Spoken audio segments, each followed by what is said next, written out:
There's a strange fruit, blood on the leaves, blood at the root. Hi, my name is Cassandra Alexander Green. I am from the metro Atlanta area in Georgia. I am the director of the Moores Ford Bridge Lynching reenactment, which is the only annual lynching reenactment in the world. I have directed Moores Ford Bridge Lynching reenactment for 13 years now.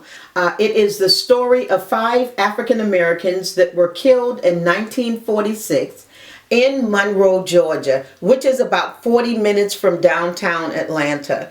I began doing the reenactment at the request of Representative Tyrone Brooks, who was at that time a member of the House of Representatives in Georgia for over 20 years.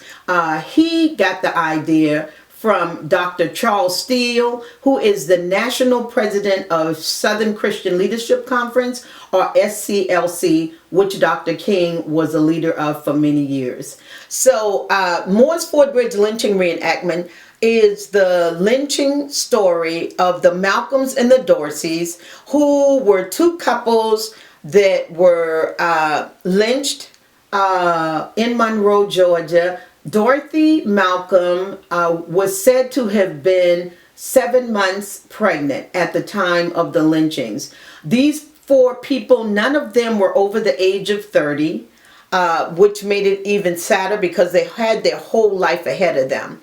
There were a group of men from the area, because remember, most lynchings were done by people in the area, in the community where the lynchings took place. So when the Malcolms and the Dorseys were lynched, there was an investigation, a federal investigation, because George Dorsey was a returning World War II veteran.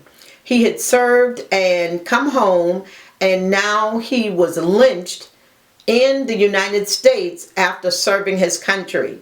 So the president at the time sent FBI investigators to find out what happened and why this black man was killed after returning from serving his country in World War II. 5 days before the Malcolms and the Dorseys were killed, Maceo Snipes, who was another returning veteran, World War II veteran, in Butler County, Georgia, he was lynched or killed because he went and registered to vote. It was a sad indictment on Georgia and on this country that men that had served in the military was now being lynched in the South. So the Dorseys and Malcolms were taken to what is known as Moores Ford Bridge, which is why we have the name Moores Ford Bridge Lynching. They were transported there by a farmer who was known to be affiliated with the Klan. Roger Malcolm was in jail for having a fight and having stabbed a white man, Barnett Hester, whom farm he worked on, because there were rumors that his wife was being sexually assaulted or sexually abused by the farmer whom they worked for. Now, this was not uncommon, because if you know the history, black women were used from slavery time by the white people that they worked for on farms. This was nothing new in the South. But this black man, Roger, stood up to the farmer and approached him about his wife. They got into a fight.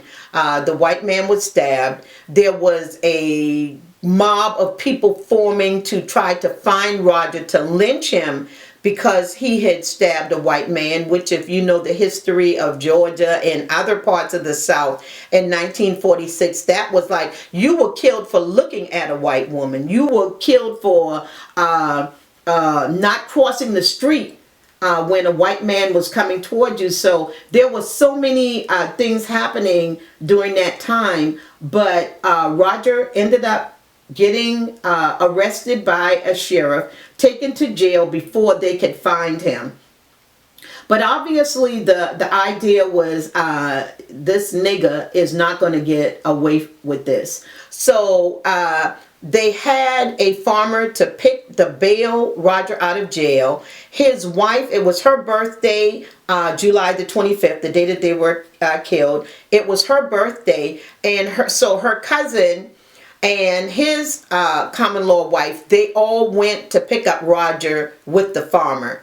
So on the way back from picking up Roger at the jail, all of this is done on the reenactment. All of this is done on the actual places that it took place. So we go to the actual jail where Roger was held. That's where we go, and we see the farmer pick Roger up, take him to the car where his wife and his cousin, the other couple, the Dorseys, are waiting for them. They get in the car. They go out to the country toward the farmer's place where they were supposed to start working that day for the farmer. On the way there, a group of white men stepped out in front of Moore's Ford Bridge, in front of the car that Lloyd Harrison, the farmer that picked him up at the jail, was driving, and they said that they want that nigger Roger. So the farmer stopped the car. They pulled Roger out of the car. According to the farmer, who was the only person, Lloyd Harrison was the only person left alive other than the people that lynched the Malcolms and the Dorseys. He said that once they got Roger out of the car, they were only going to lynch Roger. But one of the women in the car, Mae Murray Dorsey, Mae Murray said she recognized one of the men, and she said it loud, and the men heard her, and they made a decision to lynch all of them, to kill all of them at that time. So they pulled the women out of the car. They pulled George Dorsey out of the car. They took them on the side of the bridge, which is where we actually go during the reenactment. We go on the side of the bridge, and they shot them. There were over 60 shots in the bodies of the Malcolms and the Dorseys. And in 2020, I believe, a group of investigators and students went to that ground, that property, and they found over 100 bullet casings in the ground. So imagine they were hit with 60 shots between the four of them, and then you find 100 bullet casings on the ground on the property where they were lynched.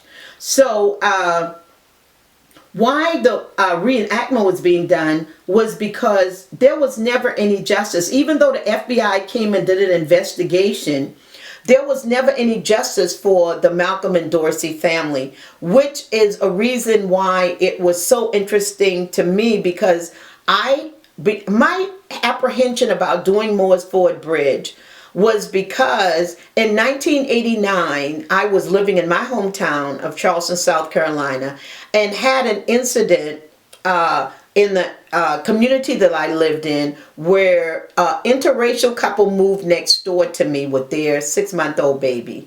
And the white men in the community was upset because there was an interracial couple, plus she had a baby with the guy. This is 1989. And so they began to harass the woman. She couldn't walk out of her house without them, calling her a nigger lover, all kinds of, horrible things. But one night in particular, someone cut their power to their house and shot through the window with their 6-month-old baby in the house. Well, that upset me greatly, and I decided that I needed to do something, because every time she would call the police, they would say, well, do you know who it is? Do you know where they live? And she didn't, because she was new to the neighborhood, and I never saw any of the incidences, so I didn't know who was doing this to her. So I decided to call NAACP, which I was a part of in 1989 in Charleston, and the leader said, hey, what I'm going to do is I'm going to check into it for you, and I'll get back with you and see if we can help the couple. So that next day after I spoke to him, he came to our neighborhood with a news crew. With a news crew. And the news crew did a story about what the couple had been through. They talked to them and they talked to me. And that made me a target. After that day, I became a target of those white men in my neighborhood. So I had 3 police incidents that I reported during that time. And one of them, I was walking home, it was dark. I was walking home from the bus stop, and I heard something behind me, and I looked behind me, and one of my white neighbors was walking up behind me, and he had pulled his penis out, and he said, "Suck this, B." I started running, toward my house, and I called the police, made a report on it. Then I made another report. But the straw that broke the camel's back for me was I was in my house and I thought I heard somebody outside in my yard. And when I opened my door, one of my neighbors was standing there with a shotgun pointed at my door. And he called me a nigger and a bitch. And he said, "If you don't get out of this neighborhood, we're going to kill you." I slammed my door and I hit the floor.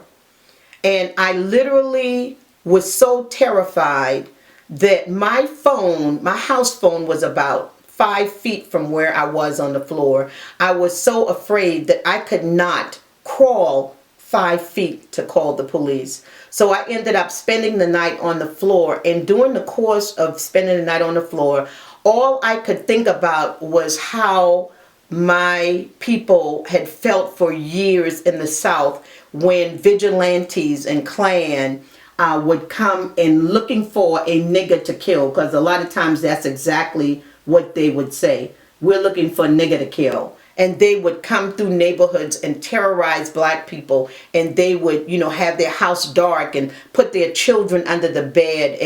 And as I laid there, I just wept, because it was like I was feeling what it must have been like for them to experience that.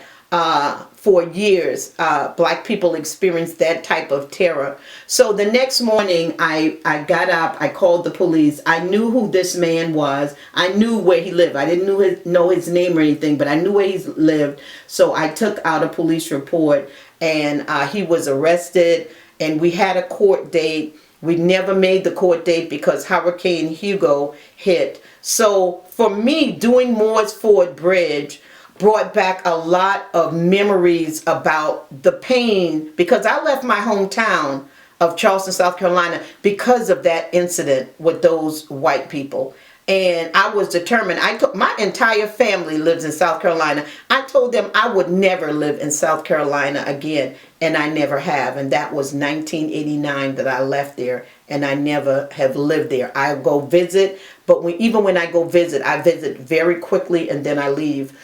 So I'm telling all of that to just show you how it felt to me to be doing a lynching reenactment, because it brought back a lot of really traumatizing memories for me. So the first time that I did Moores Ford Bridge, the reenactment, when I got on the ground where the Malcolms and the Dorseys were lynched, I was trying to direct the actors, but I literally started crying. I just felt overwhelmed. It was almost like their spirits were saying, "When are we going to get justice?" And that's the way it felt to me. Like I just felt overwhelmed, and the tears just kept flowing, and I was trying to direct, and it was so emotional for me. And but I knew after that day that it was going to be a labor of love, that I wanted these people to have justice. Going to a few more years after that, Anthony Pitch, who is a historian, had written a book called The Last Lynching. And in The Last Lynching, he was trying to get more information from the federal government, the grand jury transcripts, so that we could have some names to correlate with what we already had been told by people about the people that were involved in the lynching. So Anthony had hired attorney Joe Bell from New Jersey to handle the case federally to try to get the grand jury transcripts released, so the families could have some type of idea of who was involved. And even though many of these people are dead, we know that there are a few of them that are still alive today, right now. There are a few that we know are still alive. So Attorney Bell went before the federal court in Georgia, who said that the transcripts could be released, but then the federal government said no. So then he did an appeal to the Supreme Court in 2021, still trying to get the grand jury transcripts released. My thing about pursuing it after 70 years is that how long should we expect justice? Do we just cut it off and say, hey, it doesn't matter, they were killed, big deal, that was 70 years ago, who cares? The families care. Even if other people don't care, the families care. When they come and watch Moores Ford Bridge, guess what? They cry.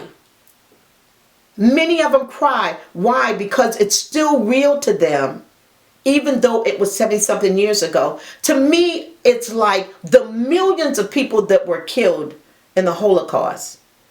Jewish people will pursue them. I don't care if they're 99, 100 years old. If they find them, they prosecute them, because justice should never be murder. There is no statute of limitation on murder. So for me to pursue trying to get at least answers for the families has always been important.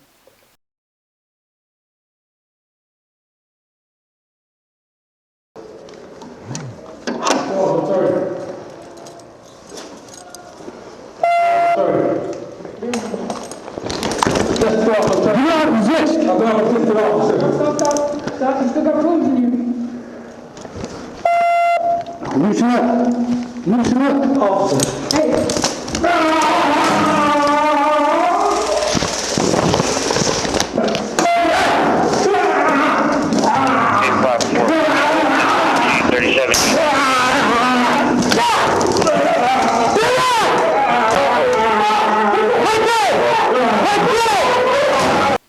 I come to now, 2022, 2021 actually was when this incident happened. My nephew Jamal Sutherland, who was living with schizophrenia, was killed in Charleston, South Carolina by the police. I have spent over 30 years as an activist and an advocate for people, for civil and human rights.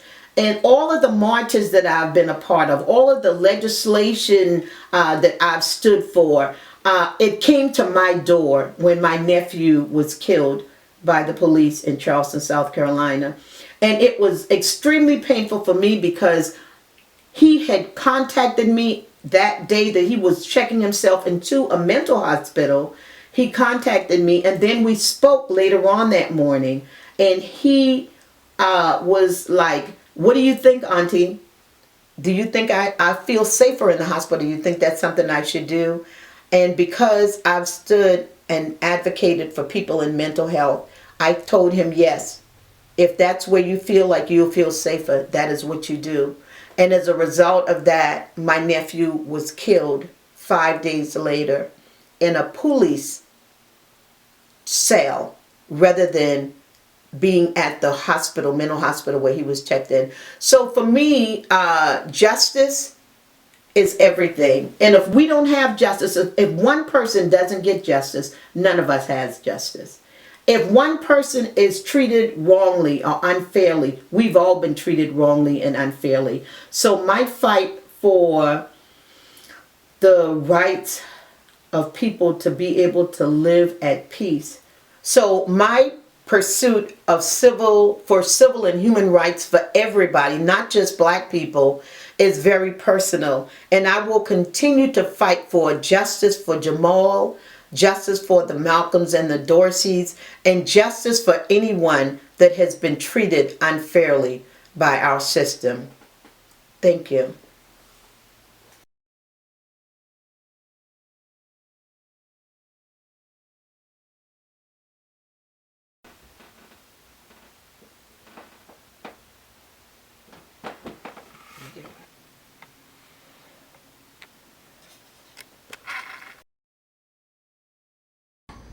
Blood on the leaves.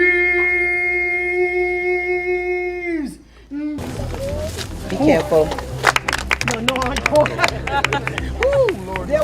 Make it as real as possible. If you cry, I want you to cry. If you get angry, I want you to get angry, because now it'll spark a conversation.